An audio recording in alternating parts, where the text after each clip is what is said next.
of Colorado. Oops. Welcome to tonight's League of Women Voters of Colorado Gender Affirming Care presentation. We have two fantastic speakers tonight, and one is Jenna Yeager, and she is a league member out of Jeffco. She lives in the foothills. She's a retired BLM Forest Service natural resource scientist and dedicated advocate for the environment and our public lands, where she volunteers with numerous outdoor organizations. She's currently researching the use of AI in public sector natural resources when she's not out enjoying nature. And if you saw our flyer for tonight's event, the photo of her shows her enjoying downhill skiing at Copper Mountain last year. She plans to work on a trail crew again this summer, as well as complete her final 170 miles of the Continental Divide Trail in Colorado. Having transitioned at age 62, she's become an active advocate for the queer community and other marginalized communities. So we're pleased to have Jenna here tonight, and she's going to talk about gender affirming care, both in terms of just education on gender care, but also her own experience. We also have tonight a speaker, Sherry Keller, whose pronouns are they, she, and she's Amanda a, Keller. huh? Oh, I'm It's sorry, it's I'm it's reading Yeah, Amanda. that one. you're okay. So there's both a Sherry Keller and Amanda Keller. We are no relation, but we both work for the same organization. Um, Unfortunately, Sherry cannot join us tonight due to a family emergency, so they will not be on the call. yeah, but Amanda is on the call. Her pronouns are she, her, and she's a Southern LGBTQIA movement leader working at the intersection of strategy, equity, and liberation. She's the manager of strategic partnerships at the Campaign for Southern Equality, where she's helping lead efforts to meet the moment, um, mobilizing resources, forging powerful cross-sector partnerships, and advancing equity across race, gender, and class in a region where the stakes for LGBTQ people could not be higher. With more than 16 years of nonprofit leadership, Amanda has built institutions and movements that center those most often pushed to the margins. As founding director of the Magic City Acceptance Center in Birmingham, Alabama, she grew a grassroots vision into a statewide hub serving thousands of LGBTQIA youth, families, and community members, expanding access to affirming services, leadership development, and community power across Alabama. Amanda's work spans youth development, HIV advocacy, public policy engagement, and cultural organizing, grounded in the clear belief that the South is not a lost cause. It's a place of courage, resilience, and possibility. Her career is defined by one through line, ensuring that where you live does not determine whether you are safe, affirmed, or free. And I also want to mention that tonight we have a guest who has previously presented to our group, um, retired Colonel Sherry Swalkowski, um, who is going to um, have some remarks during Jenna's presentation. So thanks everybody for being here. I think we're going to have a fantastic program and we're really glad you're here. So I'll turn it over to Jenna. Jenna, are you running the slides tonight or do you want me to? Yes, I'll go ahead and run them. Okay. So do a little screen share here.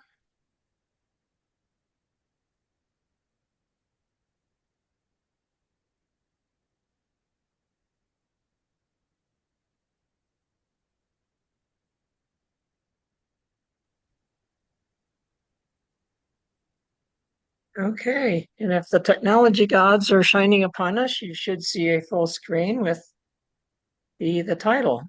Is that true? Yes, the slides are good. Okay, wonderful. And the audio is okay? Yes. Okay, wonderful. So, well, welcome everyone. So I'm just tickled to be here and be able to present again, and I'm so honored to have Amanda Keller from the Campaign for Southern Equality as a co-presenter, and also as Kathy mentioned, to have my friend the retired Colonel Sherris Holkowski, who will kind of fill in some of the details when we talk about the military part. I wanted to start out on just really kind of from a storytelling point of view. And yes, I am a trans elder. Beth and I had that conversation a little bit ago. Uh, I'm kind of advanced in years, but uh, I'm still alive and kicking. And I really love storytelling. I'm really influenced by the work that Marshall Gans uh, has done. I've got the book. Jax Gonzalez from the One Colorado organization gave us a presentation actually back in January that was kind of based on this. And I've got the book. It's fascinating because it's the way to engage. It's the story of who we are as individuals and then collectively. And it's just a way to change minds, win hearts, and things like that. And I'm also fascinated just on a professional level by context. I writing about AI, but one of the things I'm looking at AI is, can AI connect some dots and give us wider perspectives and see bigger pictures and put more information in. One of the takeaways I remember from Jackson's presentation in January was, facts don't change minds. And I think this is similar to some of the stuff that we'll talk about in a little bit about the misinformation and disinformation that the Jeffco League is doing. Shared values do make connections and have the empathy and be vulnerable, put yourself out there. The topic of this entire program is really about gender affirming care, and I'm really starting at the 40,000-foot level, talking about gender affirming care for everyone because it's for all bodies and it's medical and behavioral and any kind of care that's centered around who an individual is. And it's really an affirmation of who we are across gender, socioeconomic, ethnic, intergenerational lines. So I'm starting it in a very broad community, really for everyone, the cisgender community, the transgender community, the queer community, and all of us. And it really acknowledges that we share humanity and we have a lot of commonality, but again, we're very unique as individuals, and gender affirming care kind of steers to that uniqueness that we have. Gender affirming care really is for all people and all bodies. Many people think of it as trying to fit into the male female binary, and for some people that works, but there's a lot of people that don't really fit in there. You've got the intersex folks, you've got the trans folks, and you've got the very large non-binary community that go by. Sorry about that.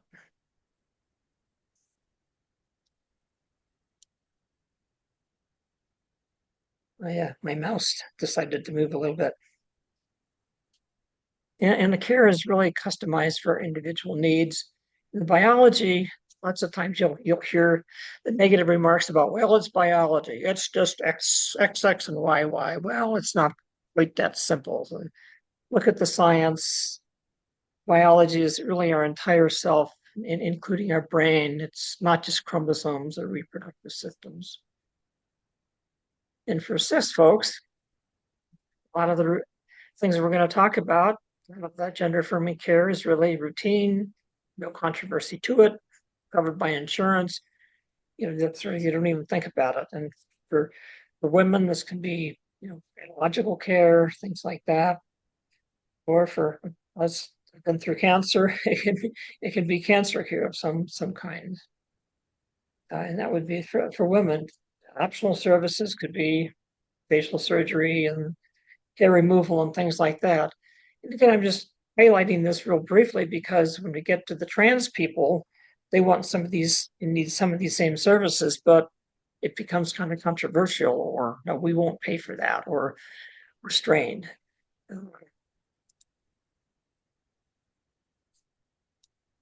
And for men, again, you may have, for cisgender men, you might have some hormone treatments like low T and things like that. Again, whether you're in the military or you're civilian, you go to your doctor, and these are just sort of commonplace sorts of treatments that folks have. To me, the looking at gender affirming care, again, I kind of a context person and like to see big picture things and connectivity. It's really part of bodily autonomy. Bodily autonomy is sort of my right as an individual to say who I am, my pronouns, my identity, my sexual orientation, and everything else. Again, since we're at the 40,000 level, it's really for. And these, any kind of decisions, whoever you are, whether you're in the queer community or not, these decisions should always be made between the individual and their healthcare providers. Keep the politics, keep the politicians and those kinds of things out of it.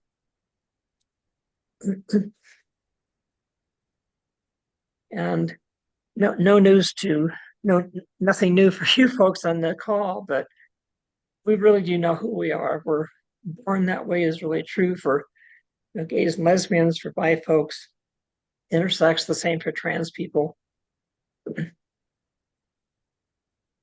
Excuse me. It's definitely not a lifestyle choice that we just kind of woke up one day and said that's who we are. And most of us know from a very, very young age.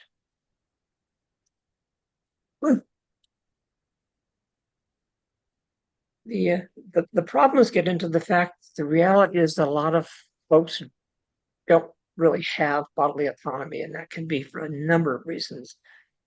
A lot of what we're seeing right now is government policies and negative social interactions and family pressures and a whole list of things. So the same logic applies here. These threats to or restrictions on bodily autonomy and a filter into gender affirming care for everyone, and particularly for the queer community. And by the way, just as a matter of trying to not have the alphabet soup, but recognize all the identities and using the umbrella term queer. It's lesbian, gay, bisexual, trans, intersex, two-spirit. I think I'm always leaving one or two out. But it's meant to be representative of the entire community within the queer community. Excuse me. The current reality here is really no surprise to anyone. 2025 with the new administration was really tough, and every day we're seeing more things. In 2026 here, where rights are being taken away and laws are being ignored, and the rule of law is just, if it depends on where you are. And a lot of the messaging we're seeing is really dehumanizing and demonizing the other and calling them dangerous or garbage or predators, that give some people an idea that we can justify the violence. And the Jedi Committee in Colorado is the task force is very focused on the immigration rights and ICE and those kinds of things. And it's the same thing with the Latino community and the people of color being kind of singled out because they're different. So they have been made the other and try to instill fear and hate with them. One of the big things that I see now, I can talk about it a little bit in life, is just really the uncertainty and the turmoil are just causing huge mental health issues for everyone. I think this is really true for the trans people. What's going to happen the next day, and I feel that I'm always on edge, whatnot. And the trans youth especially are being targeted right now. But I think they really want to go after everybody. They would actually. I mean, it's been said that a lot of the ultimate intent of a lot of these efforts is to really erase the trans community. The was on day one the executive order that said, well, there's only male and female. There's no trans people anymore. So it's really trying to erase our history, erase our identity from the highest level. And I really have a hard time with the cowardice and hypocrisy that that we're seeing all this stuff. I'm going to just run through a few stats here. One could have an entire presentation on these sorts of things, but the Gallup says that almost 10% of adult Americans identify as LGBTQ people, and that's 24 million. I mean, that's a lot of people. It's like maybe 3 states worth of people. In the trans community is about 1%. One of the other statistics that I saw is among Gen Z that to about 23%, I think the stat is that many of them are identifying as LGBTQ, many of them are non-binary or bi. What we kind of forget in all the stats and negative messaging is that the people in the queer community really are your friends and coworkers and neighbors and people you can trust. Being who we are is really being queer or being trans or being bi is just a small part of who we are. There's a lot to our individual lives. The example I have is there's a rocket scientist who happens to be trans.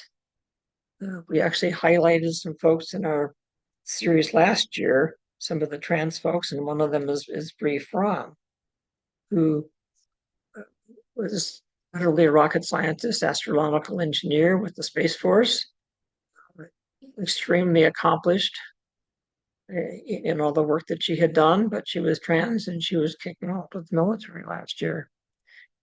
She's now running for Congress in the state of Virginia, and so good for her.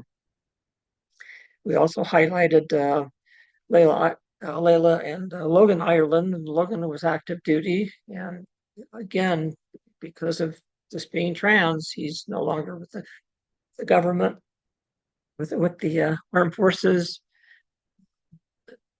The reason was something like undeployable or all these kinds of words that are just absolutely falsehood for these people, these heroes that have been in active duty. And we're indeed a very, very diverse community. There's a lot of stereotypes that people like to hang their hat on, but no, we're individuals. I like the little call out here on the right.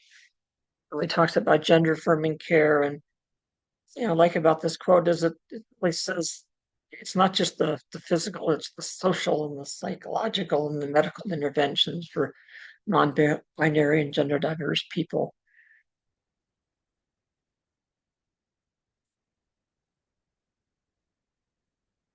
So with here, we're kind of focusing, coming down to the 20,000 foot level, if you will, for the queer community.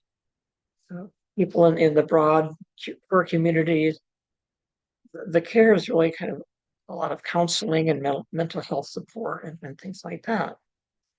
These are the things that are at risk now with the administration's policies.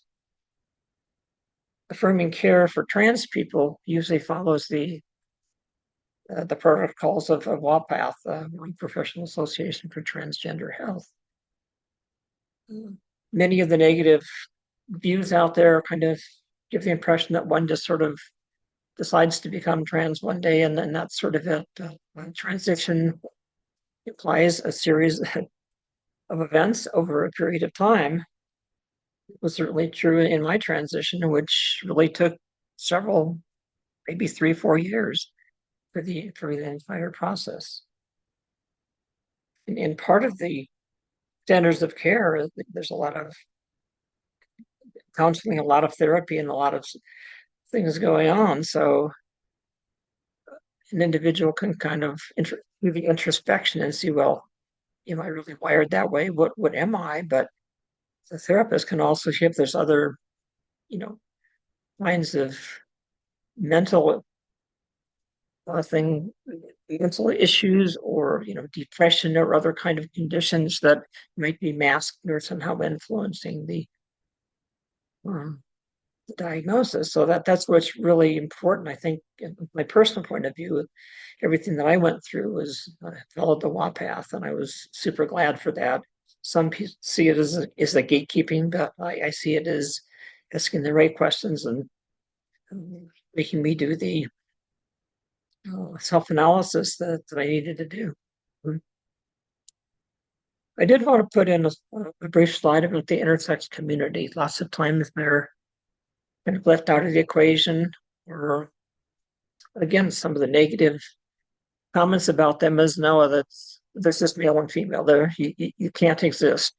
You can't be intersex, but actually there's tests that kind of show that, and you've got XXY, and you've got all kinds of flavors of that. Why we have to succumb to the tyranny of the binary, I don't know. We can celebrate the diversity, which includes a lot of our intersex friends. The current standards have evolved. From what I remember, even as a college student, I was not intersex myself, but I could see there was a rush to kind of normalize the sex ed. So the parents would be kind of rushed into making surgical decisions on infants. And fortunately now the standards of care for that have changed until the individuals can provide the consent that they need to. Trans experiences will really go over some different things here, but just at the very high level, I just want to point out that every trans person's journey is so different.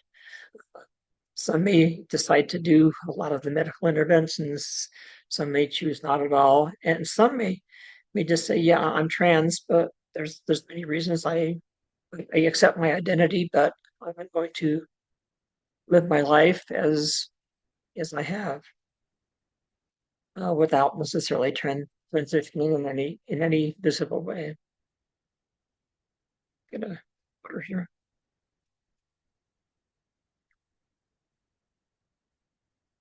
And getting back to the idea of bodily autonomy, we really have the whole thing of intersectionality, because in my case, I have a lot of privilege. I'm white, I have some economic means to do these kinds of things. But if we're talking about folks in the BIPOC community or the immigrant community or disabled who also happen to be trans, you've got a lot of different factors going on.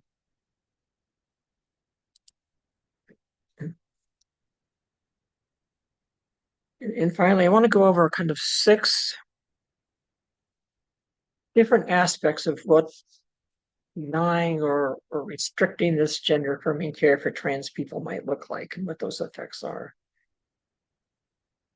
We'll just kind of list the 6 here. I guess it's 7. Okay, I didn't know how to count. So we'll talk on each of these very, very, very briefly as kind of an intro to what Amanda will be talking about as well. The overall effect, as you can imagine, with just all this negative stuff going on with in the environment and in the politics and the administration's policies and whatnot, it's really hard on, very, very, very difficult on the community. Everyone is affected in some ways. Some might be minor, some might be very devastating ways, including increases in suicide or attempts at suicide. And that's very well documented that those increases that there are increases because of these policies just over the last year or two. One of the things on the second bullet here is that if you don't have a gender affirming provider, then many of the trans people don't even want to go for their provider for anything. And that means that even if you have some kind of a chronic condition, or you've got pneumonia or whatever, kind of like, well, I don't really want to go through all the discrimination that I might have, and the dead naming and the kinds of things that I might have as a patient. So I'm not even going to go. So, I mean, it cascades into the willingness to even appear at some of these places to get care of any kind. The last bullet I kind of put in, I was at One Colorado, which is our kind of leading advocacy, political advocacy organization in Colorado. Every year they have a lobby day, and Sunday was sort of the training for it, and then Monday was actually going to the Capitol and talking to all the legislators. And one of the young trans men that was there was talking about what it appeared that they were going to be restricting the availability of testosterone. He was actually trying to go on a half dose or something, and it just exacerbated some of the underlying other medical conditions that he had. So those kinds of things you you may not hear about when in talking to a trans person. Yeah, that's sort of some of the effects that can be there. Location is another one. Again, we're looking at sort of the constraints, or what happens if there's restrictions or denial. It really depends on your zip code. And again, this ties into what I said before about the US health system. And it's so complex, and there's so many haves and have-nots. If you're in an urban area in a blue state, you might have good access. Gender affirming care in rural areas anywhere, I think, is difficult. And perhaps Amanda can kind of talk to that, because I believe a lot of the clients and folks that Southern Equality helps are in rural areas. The third item kind of talks about a lot of the obey in advance or capitulate in advance sorts of things that go on with the threat of losing all funding for a hospital. Many of the hospitals are starting to stop care or suspend care. And even in Colorado, I think we have two major hospitals that have stopped gender affirming care for youth.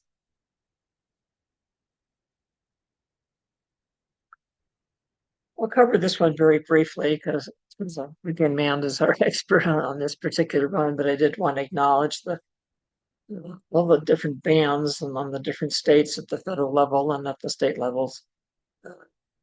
And its anticipatory compliance. And in many of these health organizations, like in Colorado, there's state level protections, but how does that sort out when you have this federal pressure?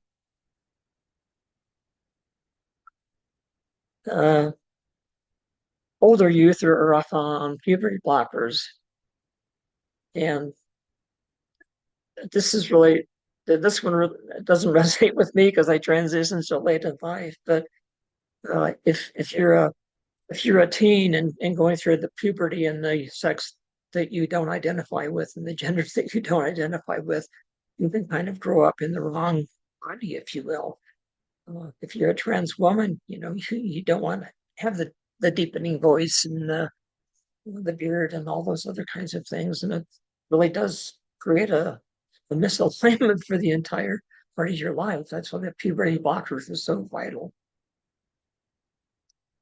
For adults, we'll talk a little bit about here. Again, the counseling and the therapy. And again, contrasting back to the cisgender folks. For trans men, getting breast removal or testosterone treatments can be super controversial, hard to get or not covered. Some trans men decide to get pregnant and bear children, and that can cause all kinds of difficulties and discrimination in the healthcare system. For trans women, that might look like hormone therapy or facial surgery. all those kinds of things. Again, for cis people, not a problem. Do it all the time. For trans people, okay, well, no, can't do that.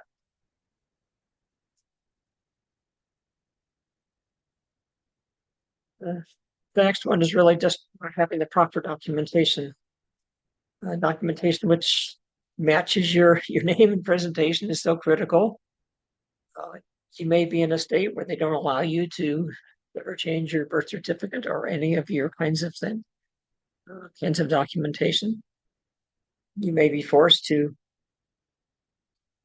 if you're a trans guy, you may have female on your license, and there might be nothing you can do about it.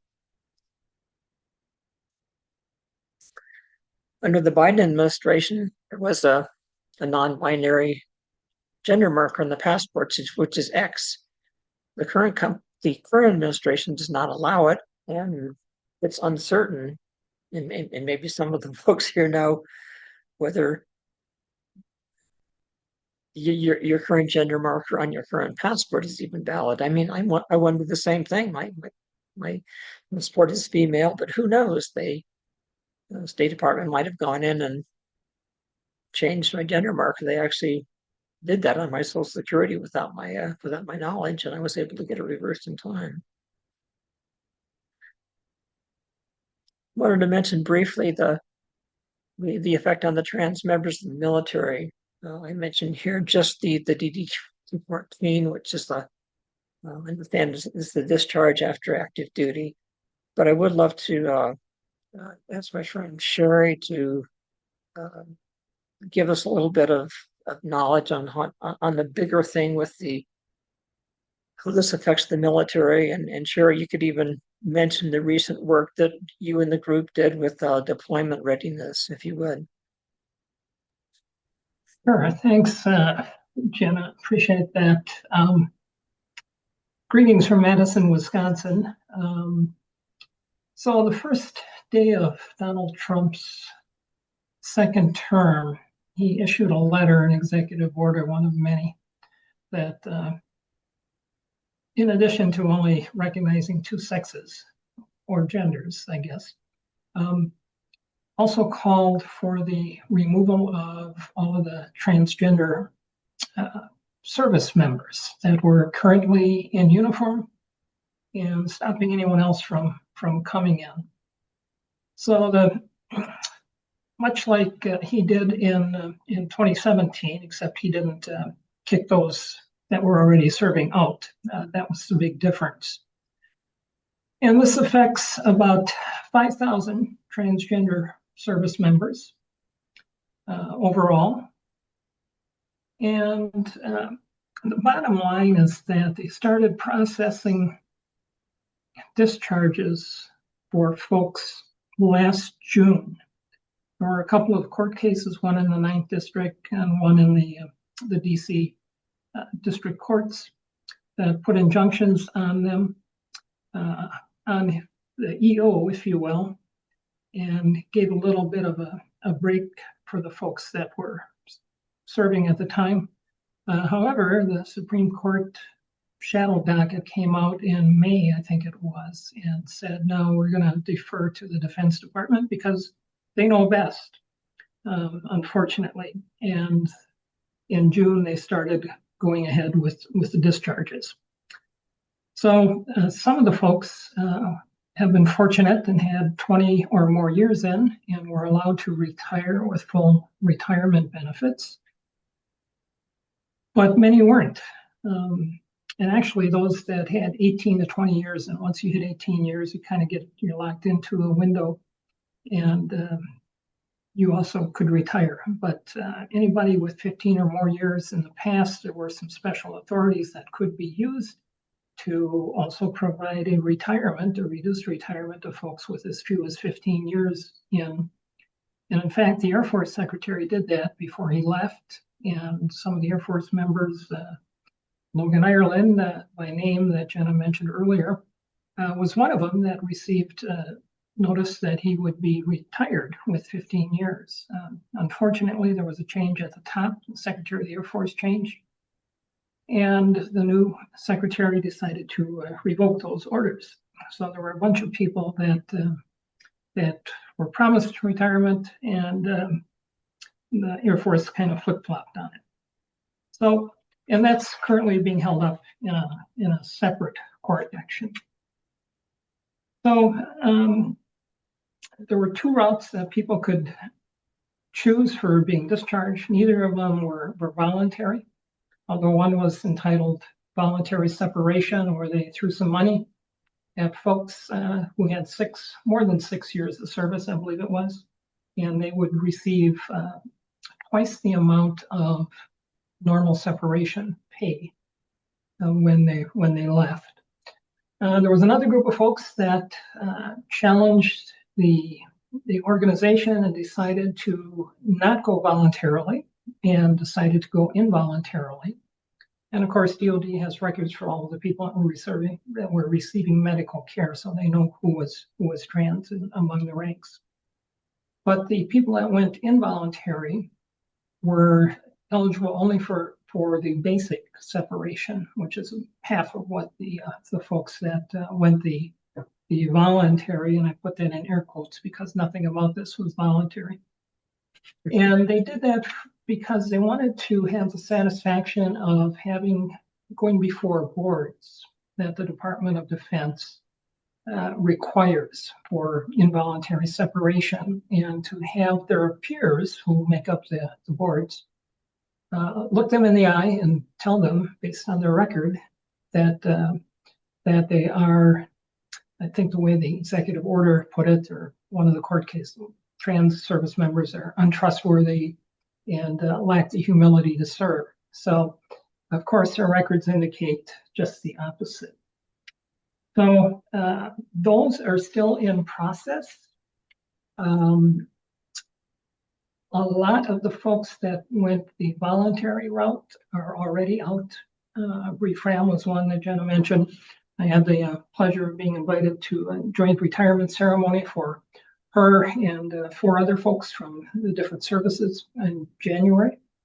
And it was a very bittersweet moment, a lot of emotions, as you can imagine, with family members there, because the military did not provide them a retirement ceremony. In fact, the military prohibited them from wearing their uniform that they have worn for 20 plus years at the retirement ceremony.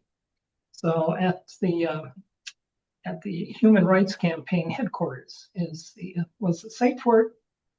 And all of the uniforms were there, but they were on mannequins. And it was nice to see General Stanley McChrystal as a presiding officer. And when he first came up,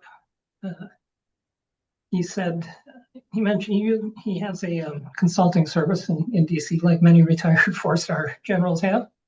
And he said that when he told his employees that he was going to be the presiding officer at this retirement ceremony for 5 transgender service members that were unceremoniously kicked out, he indicated that all of his personnel really came up to him and thanked him for going over and doing that. So there are a lot of people that get the message and realize how unfair this was. And General McChrystal said himself, starting out with his remarks, that there should be no need to thank me because we should not be here and this should not be happening. So the court cases are still working their way through the judicial branch, if you will. The 2 cases in the 9th and the DC circuit and district courts. The first one is coming up in November on the merits. So of course, by that time, just about all of the trans folks that are serving and are known to be serving will be discharged in one way or the other. There's a possibility, if the merits cases are won, that they could be reinstated. But the feedback I'm getting from that side of the fence is that the folks will not go back. They'll be staying away because they've lost trust in the Department of Defense, and I can't really blame them. So that's the status. The bottom line is that all of the folks are being kicked out before the merits are even decided in a court of law. I would like to just announce too, or put in here that I was privileged to work with several other PhDs over the past year to do a scoping study on the amount of scholarly works that are out there about transgender service in the United States military. I think it's pretty much everybody has feelings about trans people in the military, but what are the actual facts and the data that's out there? And we ended up finding 58 scholarly works that are out there, and none of them were detrimental to the health and well-being of the individuals or the military. Suffered no degradation in readiness. It was just these people were fully qualified and deployable. They met all the standards. They did deploy. They've been to combat, and it's just I guess I'll leave it that it's a political move and a political opinion that really doesn't have any basis in fact. So that's all I have. If there's any questions, I'll keep an eye out in the chat room. Feel free to send them my way. And thank you very much for having me. Thank you, Sherry, for this wonderful compliment. I had tried to put a couple of bullet points in the presentation, but knew it would be woefully inadequate. So I really thank you for putting all that stuff together. So I'll reshare now. My pleasure.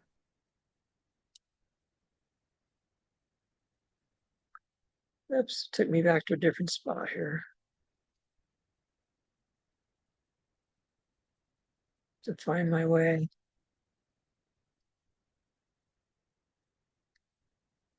Getting close here.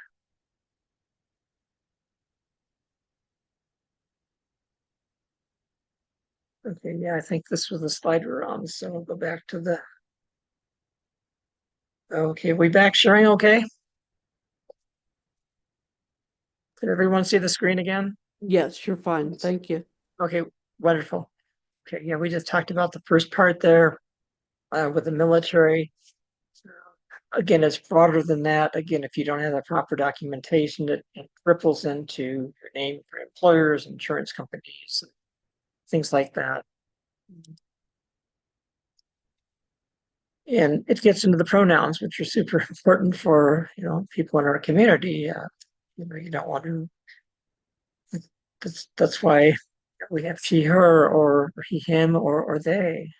It's very important. Again, it's our identity. If we have documentation that screams that's not true, it's mentally taxing, and it affects mental health on a daily basis. I'm going to talk real briefly about conversion therapy. It's been proven by all the major medical studies, organizations, that it's disastrous. It doesn't work. You can't pray away the gay. You can't turn gay people into straight people. You can't turn trans people into cisgender people. But unfortunately, it's kind of had a resurgence with the politics that's going on right now. Some states actually continue to allow it. There's a very concerning case that actually comes out of Colorado of Childs v. Salazar, in which free speech by the conversion therapist is being alleged as they should be able to use the First Amendment to do conversion therapy. I mentioned pretty briefly at the beginning of the misinformation and disinformation, and I see one of our organizers is on the call. One of our key organizers for the misinformation, disinformation is applied to media and whatnot. And had a first session last week. It was wonderful. We're off to a great start, but it really kind of gave me some motivation to kind of look at what does misinformation, disinformation look like as it goes into anti-trans messaging. And it's really everywhere. You can get into all the AI generated, deep fakes and all these kinds of things. the effects in the community, obviously, that you would expect to be very damaging. And again, it's the same old intent of the fear of the other one, or you're different in, preserving, protecting women and all these kinds of things. And being in social media on these kinds of things, many people are just in their echo chambers and really don't kind of try to widen the horizon and get other information. And much of it's through the social media, but even some of the federal and state sources kind of have misinformation or twisting the facts, just telling outright lies, which is very concerning. And again, the people who are affected are the folks in the trans community, LGBT community. Finally, the last one I have here is really the mass migration of folks that have moved from states that have really hostile environments for trans people or queer people in general, and they're making the difficult decision to move to a safer state like Colorado or California.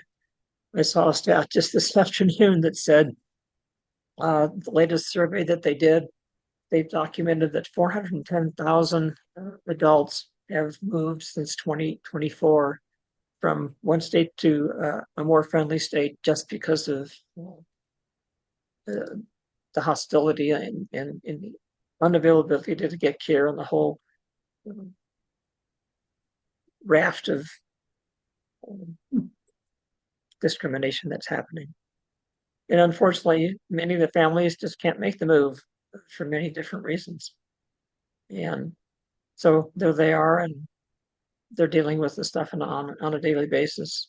Some of the folks that are able to move go to these states, and there's been quite a few that have gone internationally as well, to Spain, to New Zealand, to Canada, and to other more accepting countries. And here I will pass the baton to my friend Amanda. I will stop the share here, and we'll look at the great work that the Campaign for Southern Equality is doing with the Trans Youth Emergency Project. I was privileged to be on one of their webinars that I got the link to, and it was just wonderful to be there. And I contacted the folks and kind of like, yes, they graciously agreed to be part of our program here. So, go ahead, Amanda. Thank you so much. Thank you, Jenna, and thank you for all that background. I really appreciate you. So, as we were introduced, I am Amanda Keller. My pronouns are she, her, and I am the manager of strategic partnerships with the Campaign for Southern Equality. And so I know you're in Colorado. You're wondering why I'm on here talking about Trans Youth Emergency Project when I'm representing a group that supports Southerners. And so just for a little bit of background, as the name states, we started as a group back early in the 2011, 12, 13 time period when a lot of folks were figuring out how to organize and support LGBTQ folks, particularly in the South. And this amazing group of scrappy people got together and created an organization which initially did a lot of work in marriage equality and then moved on. And the intention was to just continue to meet the moment, as we say, and respond to different needs of our community. Fast forward to today, we continued to meet the moment, and part of that was acknowledging that there were a lot of anti-trans attacks on young people, especially in the South. I cut my teeth in organizing in Alabama for the last 20 years, which is one of the most difficult and oppressive places for the trans community to exist. And so something that we always said is that we would never begrudge anyone for leaving, right? We want people to thrive and be happy where they are. And also they should not have to leave their homes just to find happiness, just to find support and affirmation. And so because of that, groups like the Campaign for Southern Equality started to work toward supporting people in accessing that care. So we created the Trans Youth Emergency Project. It started in 2023, which was a year after some of the most comprehensive anti-trans attacks starting across the country. And so what that looks like, tie up the Trans Youth Emergency Project, as we call it for short, we developed kind of a three-step approach to supporting these families. So, to begin with, we have a group of navigators who support families in accessing care anywhere in the country. We expanded really quickly, acknowledging that this was not just happening in the South. This started to expand into the Midwest and lots of other places. And so, because of that, we recognized that people would be seeking care as care providers continued to maybe disappear, change their marketing, change their language.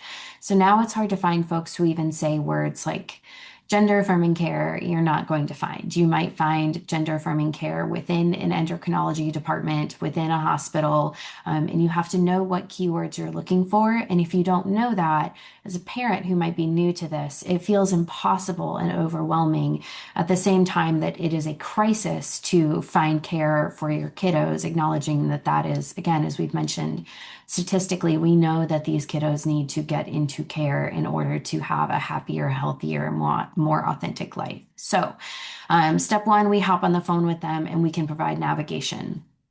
That looks like providing care anywhere in the country where care is allowed.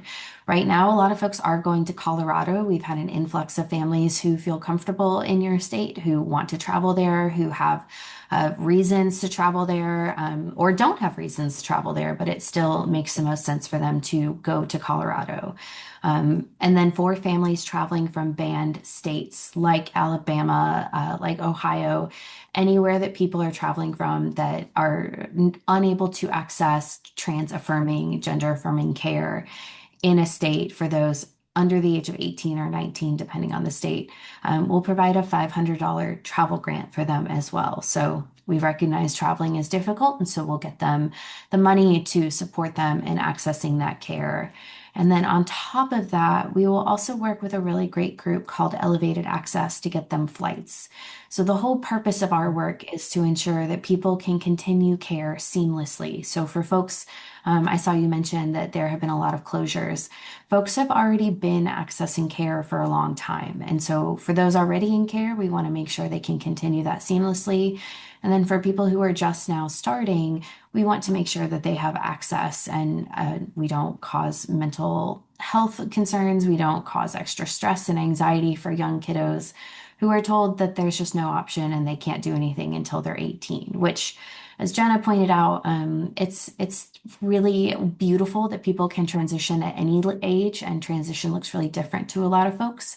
And there are some people who are really happy to just socially transition by changing their name, changing their clothing, any number of things that they can do to feel seen, supported, and just be able to live authentically as the person they know themselves to be. However, a lot of folks do want to begin care with something like puberty blockers. And so puberty blockers are safe. They are such a controversial topic for something that is so silly. I've been speaking with one family in particular who one child is on puberty blockers because they are growing too quickly and going into puberty too soon, and like scarily too soon for a young girl.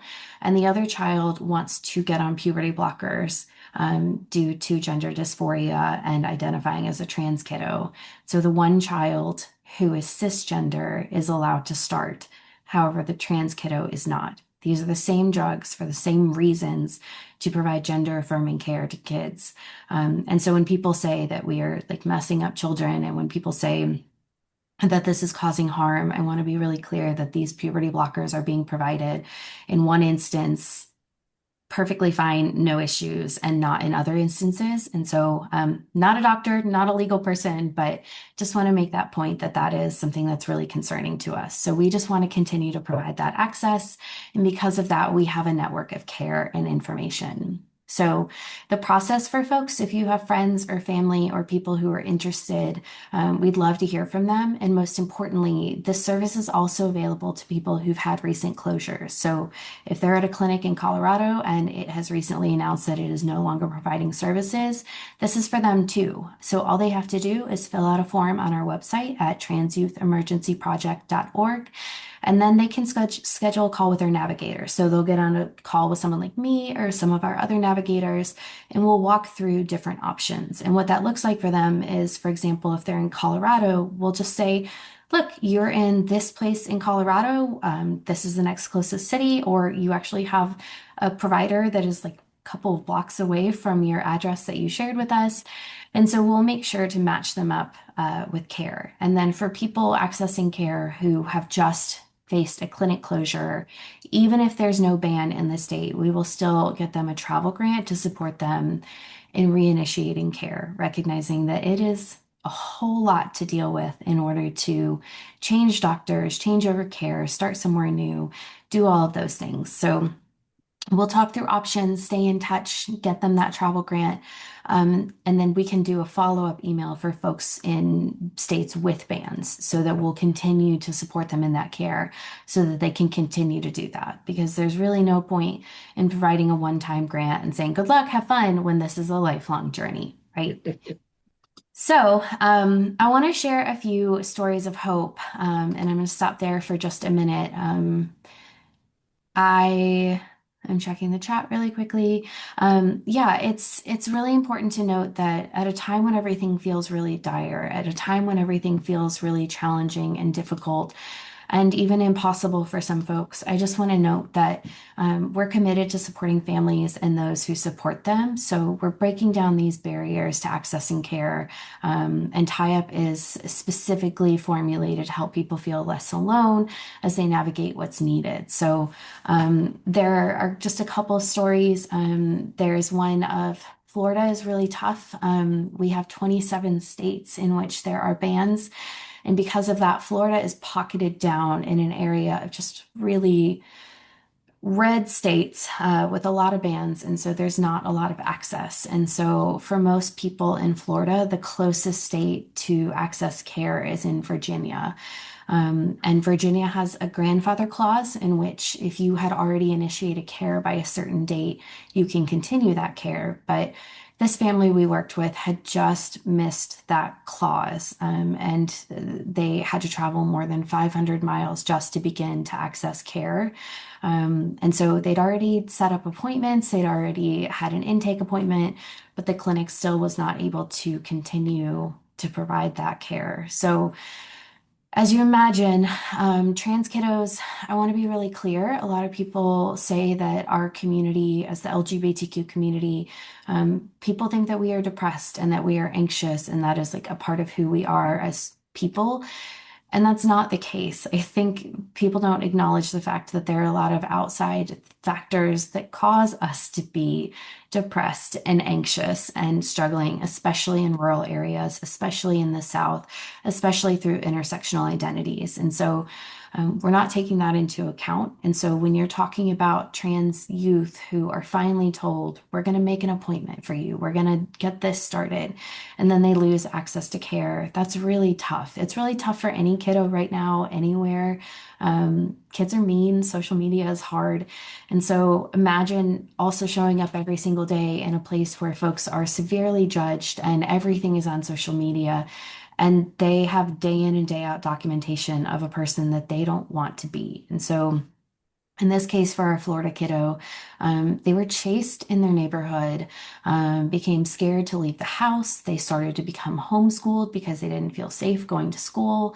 As Jenna mentioned, they struggled with suicide ideation because a lot of their family members put them down, their community put them down. They didn't have those pillars of support that are so critical for trans kids.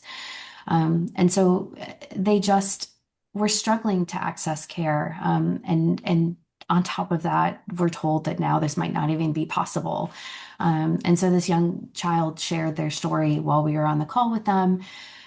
Together, we found them another clinic, got to tell them about the superheroes that we all work with at Campaign for Southern Equality, who love and support them, and there's an army of people fighting for them.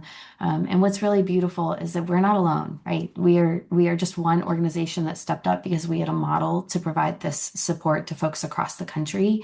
But we have hundreds of community partners, just like y'all, who are in this work, who are advocating for trans kids, who are supporting them, and making sure that they can live fully and authentically. And so we work to do rapid response. We work to plan for the future. And a lot of times we see this coming. We see the news articles. We have an entire research team and a comms team spend all day, every day, unfortunately, having to scroll the headlines and different legislation and tracking these bills to ensure that we know what's coming so that the moment something comes down, we are prepared to show up and support these communities. We've done that a lot in a lot of different states, in Minnesota most recently, just showing up wherever we can. And so we deal with a lot of fear, a lot of distrust. And I will say that I'm really proud that our servers are locked down. We are very safe with our information. And so when parents and families are afraid to share that information, we get it. But we're also equally protective of the people and the resources that we work with. So we work together based on trust, based on understanding that we all have a love for supporting our community and trans kids in particular. And so through that trust building process, we're able to work with families and get them access to care. I'm going to reshare in just a second.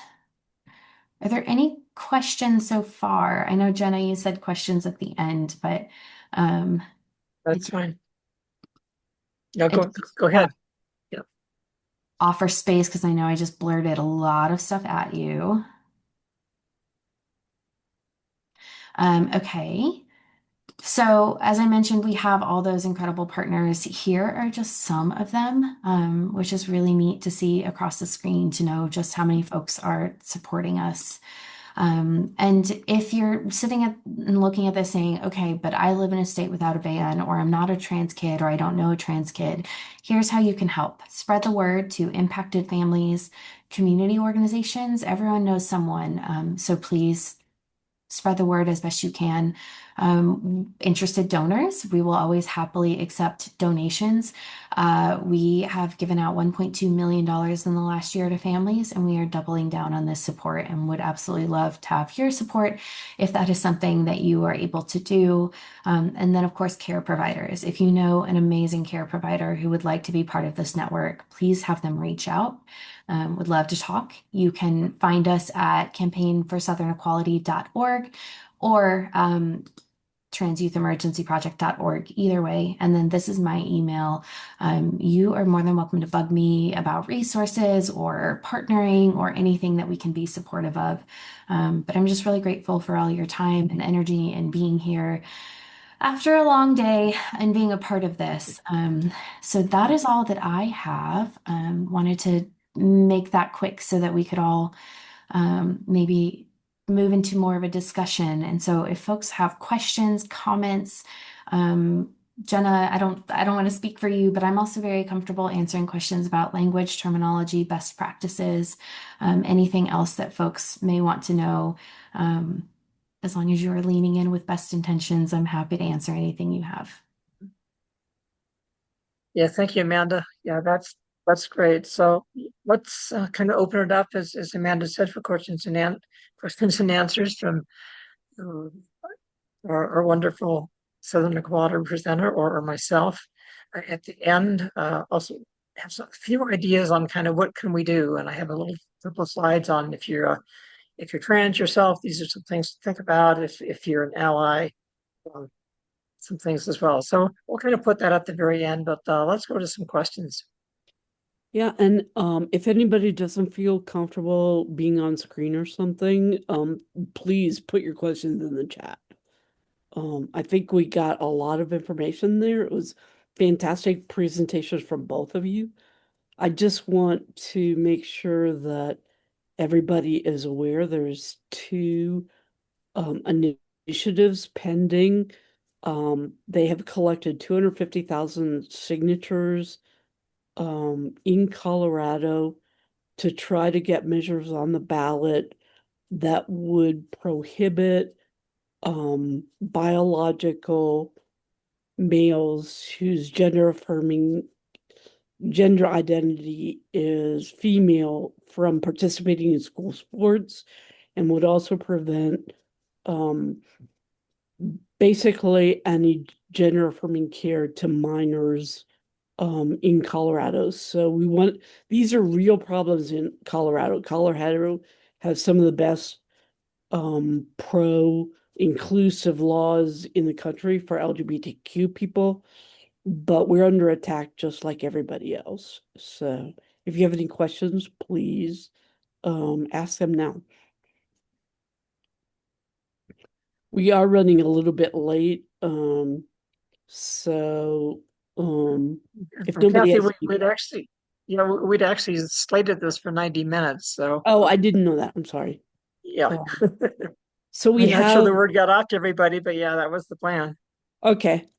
So we have a lot of thanks in the chat, but I don't see any questions. Cheryl, you have your hand up if you would like to ask a question.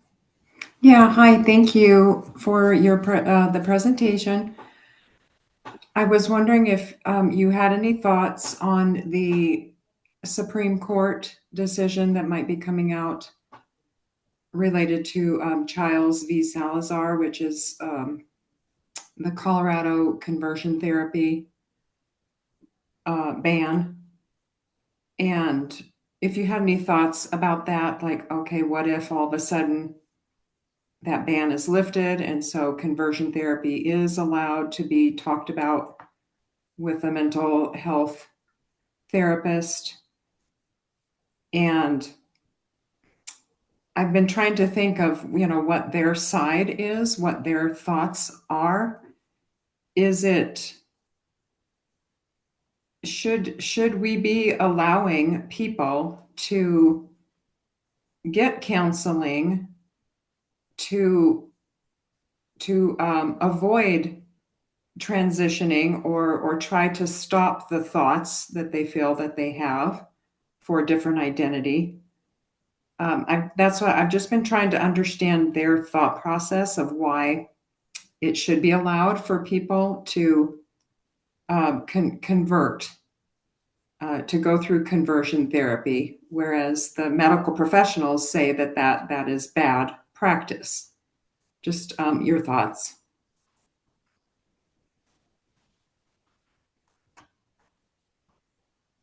Jenna, I want to give you a chance to respond as a local, and then Beth, I think you had some information you wanted to add. Yeah, I think one Colorado is, as I mentioned, the advocacy organization. They're sort of up on all this stuff, and there's the two initiatives that Kathy mentioned, and there's also apparently going to be some parallel bills that were introduced at the Capitol as well. So they're kind of doing on two tracks. It seems that a lot of these anti-trans majors, they're trying to know that they probably will not prevail in the state Senate or the state Congress, so they're kind of well funded and putting out to get signatures and everything else. So we sort of have these two possibilities for where that might go. I think Beth would probably have a few more details on that, but I know one Colorado is up on this. They're anticipating. They've been preparing for this stuff for better than a year. They know that the I don't know that there's appeals to a Supreme Court thing, but there's lots of legal avenues that they can take, and there's some other ways. And again, as I mentioned, Colorado has a lot of protections, and I think all the Colorado protections versus the Supreme Court would have to be sorted out by all the legal experts. Beth, can you enlighten me a little bit? Probably not any better than our expert than Amanda.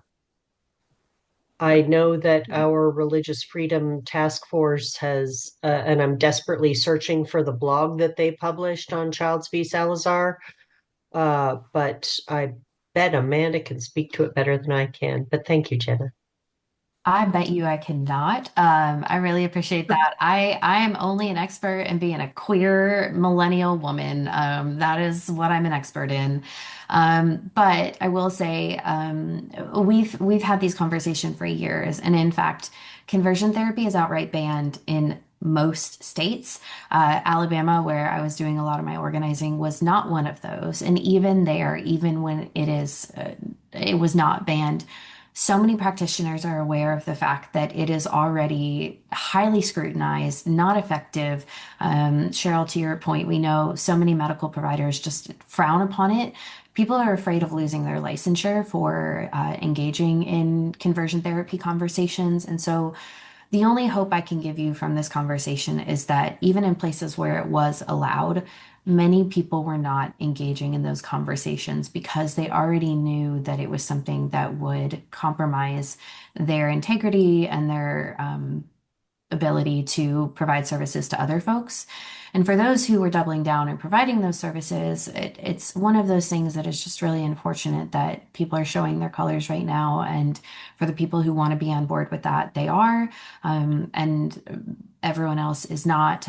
But we were seeing it most commonly happen in churches, unfortunately. And so these are folks who are not even licensed medical providers. They're not licensed in any kind of psychology. And so it's really challenging. It's something that unfortunately folks are being referred places where folks have the most trust, and a lot of times that's with their communities of faith. And when that happens, local communities on the ground and organizations are fighting to raise awareness and ensure that they are not able to continue to do that. So I think this is going to come down to more of a local conversation as opposed to like a Supreme Court decision.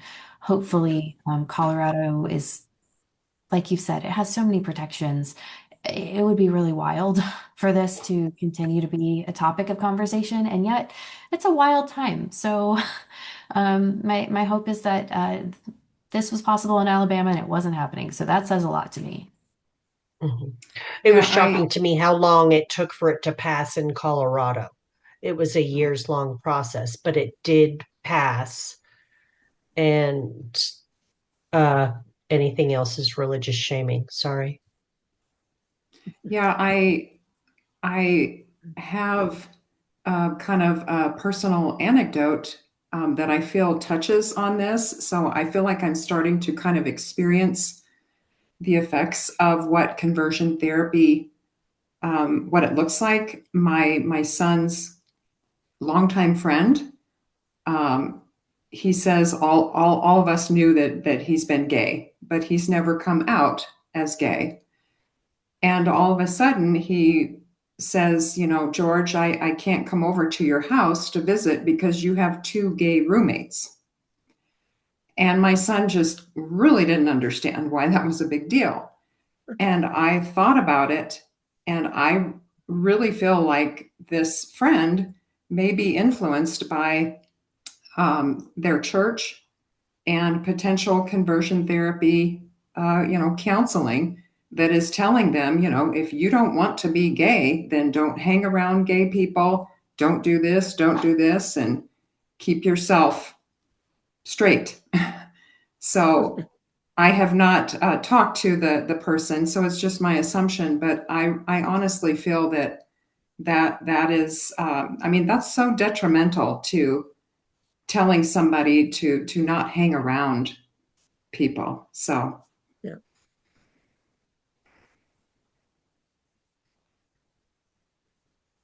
Thank you for sharing that, Cheryl. Yeah, unfortunately, that is the case for a lot of folks across the country, across the world, where there's a lot of shame, there's a lot of guilt, there's a lot of really gross rhetoric about like, it's not going to rub off, I promise. It's not. You can't just magically become gay by being around gay people. You will become a better person. Not scientifically, but that's what I believe. So uh, it's really challenging, and there are influences coming from everywhere, but a lot of it is people are feeling really empowered right now to be hateful, to be bigoted, and it's important that we step up and let folks know if you have the privilege and the ability to speak up and speak out, it's really important to stop those patterns of hate. And also, it's important to take care of yourself. And so, I always want to recommend that people take care of themselves first and then handle bigots later, because someone will eventually handle them. Kathy, did you have a question? I do. I wonder, Kathy, go ahead. yeah. Can you talk a little bit, and maybe Jenna, more than Amanda. The world's kind of changed a lot since Jenna and I were growing up. But I see us moving into or trying to move back into a world where LGBTQ people were not allowed to sometimes even thinking about or merely accepting that they were gay, or even as a child, they you know you, you know as a child who you are. But I know when I grew up, that was not something that was acceptable. So, and I see us trying to move back into that world. And can you talk a little bit about the effects of growing up in a world like that? Uh, Kathy, I might try to make the first comment and turn it to Amanda. Yes, that was the world that we grew up in, and I can remember as a teenager, there was one of my parents were really skittish about somebody that appeared to be gay, and stay away from them and danger and all this kind of stuff. Uh, but what I see, and I've seen this, for example, in the One Colorado thing, I've seen it in many different venues that's multi-generational. The youth get it, and they're not going to put up with any BS. I mean, they're so outspoken, brave, confident in themselves, and what we may the social media may give the impression that the whole world thinks this way. Well, it's a tiny bunch of influencers and people with a lot of money pushing a lot of things, but uh, the youth really kind of get it, and I think they're very, very brave and kind of like, we don't need to live by all these silly constraints that you old people have had. And as I say, I'm a trans elder, but I can see that happening with the youth. So I really am optimistic in a very way that it might not be tomorrow, might not be next year, but the youth are going to take over, and I've seen that in so many things. We had the speaker that was with in our previous series last year, where she was one of the speakers. We had Stella Knowles, who's a young trans man. What a dynamo! I mean, he was just awesome and very confident and kind of like, this is who I am, and I have friends. We're going to live our lives this way, and uh, get out of the way. And to go ahead. Yeah, I think you hit it on the nose. I mean, young people are the future. They've always been the future. And with each new generation, we see a new generation of folks who are bolder, braver, prouder, and will not be put in the closet, will not be forced into not being who they are. And so we're seeing Gen Z and younger populations, first of all, identify more as LGBTQ. Our young folks are a higher percentage of community than ever before, and that happens with Right. each new group.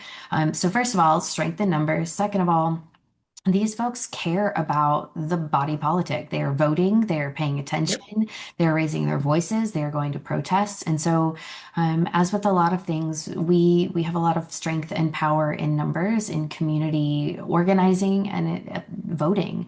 And so I know that young people really look forward to voting and voting in numbers in upcoming elections in order to ensure that their vision is seen. We've seen that in New York. We've seen that in a bunch of other places where we're seeing the representation that folks want to see. It's going to take some time. We've done a lot of damage to our political system. We've done a lot of damage to our culture. Uh, However, young people are on the front lines of fighting for what's right. They have a strong sense of morals and ethics and will not stand for hatred and bigotry. So that gives me a lot of hope and assurance. And also, like, we queer people have always existed. Trans people have always existed. We know that there are so many stories of people from hundreds and thousands of years ago that have always been here. There was a Black trans slave woman who was doing advocacy as a slave. And so there are just so many beautiful stories that remind us that our community has always been here and will continue to be here. And so that gives me a lot of hope as well, knowing that the arc of history is long, the arc of justice is long, and that at some point we will arrive back to the place where our community can just live with the dignity that we deserve. That is fantastic. Thank you both for that. I think sometimes I forget that. Any other questions?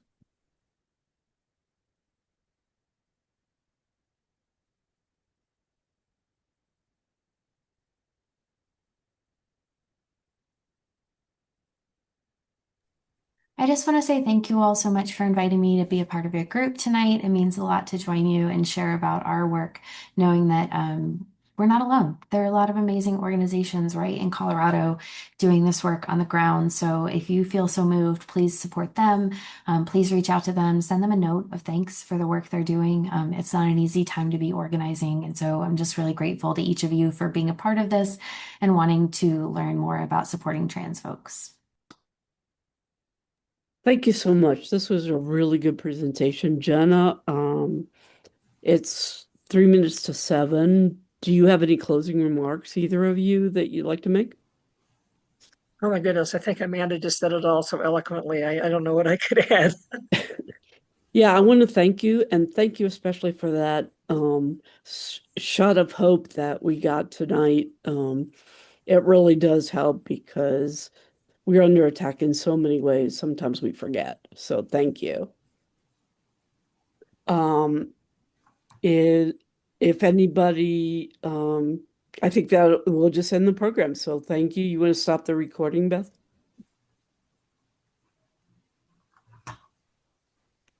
So thanks